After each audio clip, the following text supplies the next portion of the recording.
Carson-Newman falls to Limestone on the road. Here with Coach Mike Mincey. Michael, watching on the Eagle Sports Network. Coach, how do you explain this one?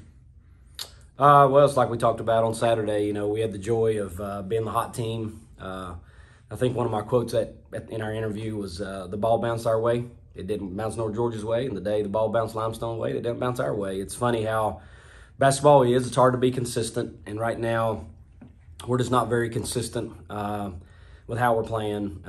Credit Limestone, they shot the ball great, which they typically do down here against us. Hit 15 threes. You know, we just had a hard time stopping them, and it all started there.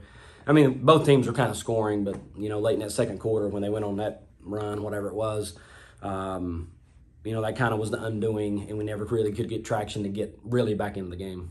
Limestone had been out-rebounded by an average of 7 per game this year. They out-rebound you by 17. Yeah. What happened in that category for you? Again, I think we're just learning how to go about not having our leading rebounder kind of in there. That kind of ate up a lot of boards for us.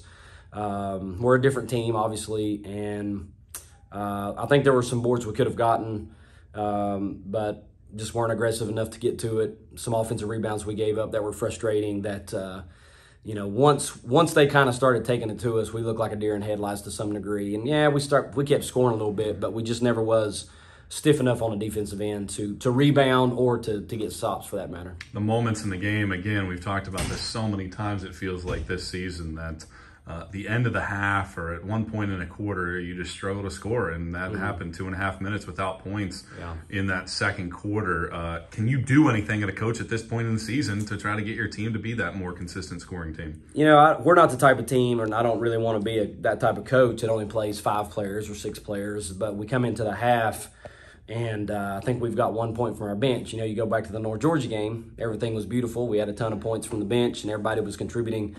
Tonight wasn't the case. I think we had 1 free throw out of that group. They were 0 for 6 from the field.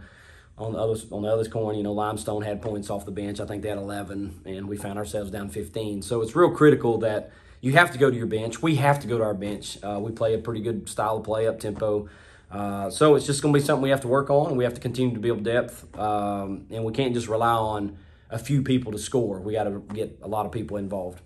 After tonight, now 5 losses on the season, and it felt like maybe a month ago, hey, we got time, you know, we can get this thing corrected. Well, now you got 4 more games here before the end of the semester. Critical game on Saturday against a good UVA Wise team. What do you have to do in practice the next 2 days to get ready for the Cavs? You know, before North Georgia, we worked a lot on sharing the ball, making good decisions, that kind of thing. We got 26 assists against North Georgia. We kind of went back into one-on-one basketball tonight, too much dribbling, not enough cutting. We saw ourselves standing on the perimeter a lot, hoping that somebody would make something happen. And that's just, again, that's not the type of team we are. So we took a big step forward against North Georgia. We take a big step back today. Have nothing but two more days to get back in the gym, try to work on it. You know, but a lot of it's going to come down to shot making as well. You know, when another team makes more buckets than you do, a lot of times you're going to lose. We shoot 35%. I think they're in the high 40s. And that's usually going to spell, you know, a defeat, and that's what we got here tonight.